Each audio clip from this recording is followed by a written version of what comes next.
tanggalin yung ito. Tapos tanggalin yung ito.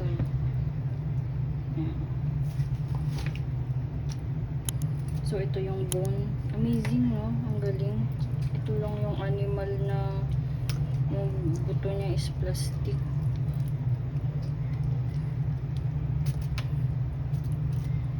Ba't kaya yung squid may plastic, tapos pag nakakain sila ng plastic, namamatay sila eh. Itong squid may plastic naman sa katawan. Plastic to eh, literal. Ito yung buto nila eh. Imagine, buto mo plastic.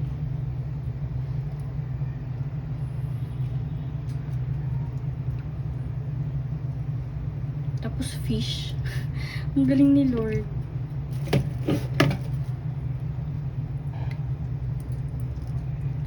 Oh, plastic, tapos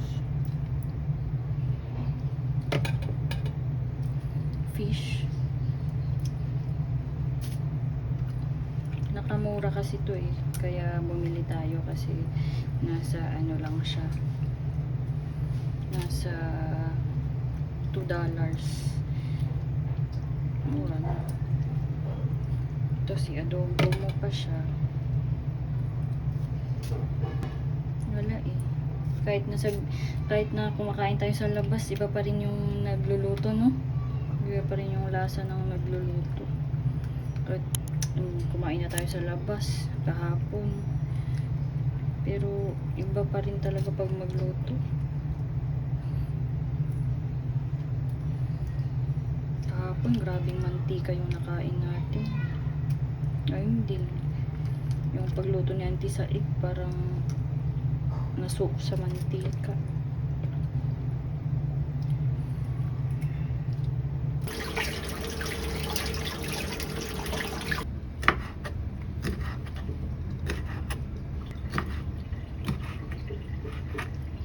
Itong calamares.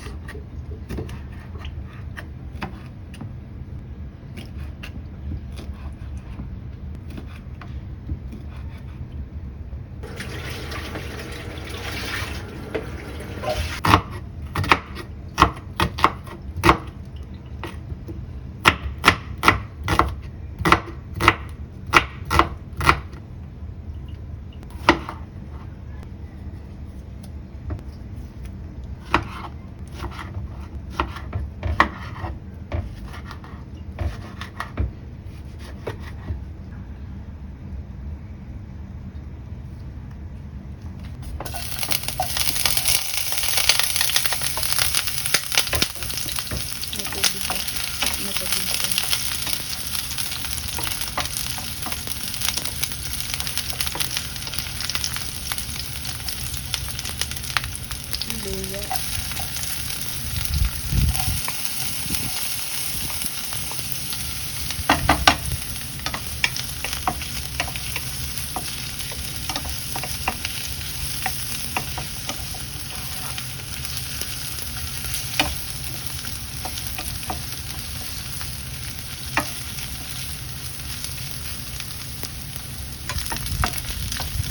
Pag ganyan na guys, nag-brown na, pwede nang ilagay ang kamatis.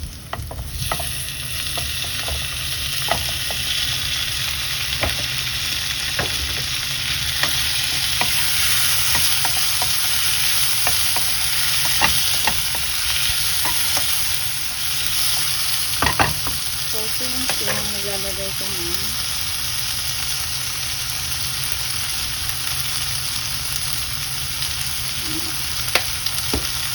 konting kapis. Konti lang. Tapos, takpan mo na siya.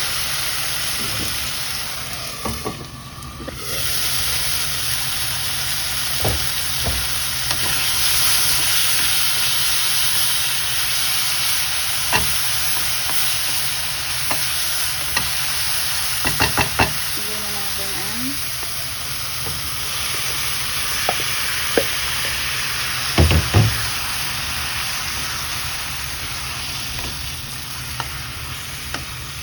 masarap din ito pag may lemongrass eh.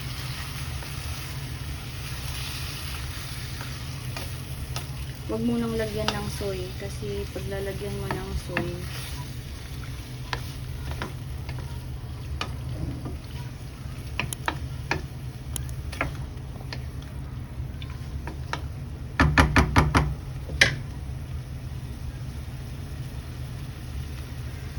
huwag niyong halu-haluin. Ganyan lang.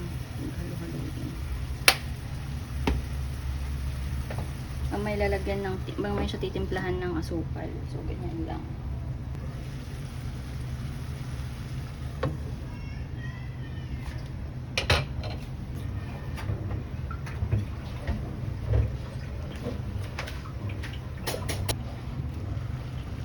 Nakita nyo guys, hindi ako naglagay ng any water dito.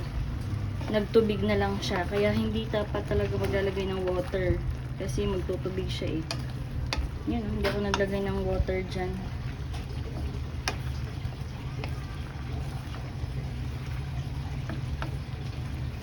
So, i-taste na yan kung okay na.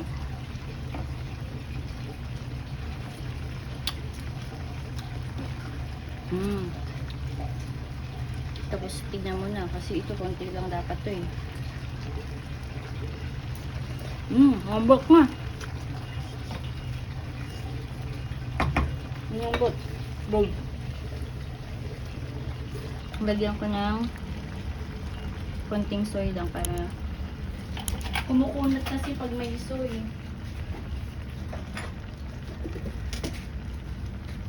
Kaya dapat huwag masyado. Kukunat kasi yan. Oo, goods na yan.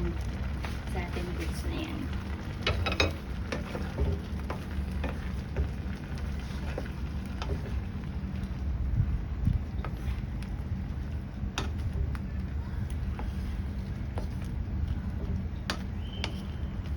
Huwag patagalin kasi kung tatagal, mag-ano yan siya.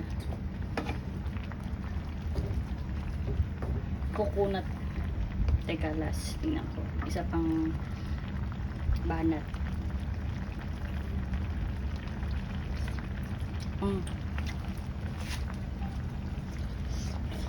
Wag.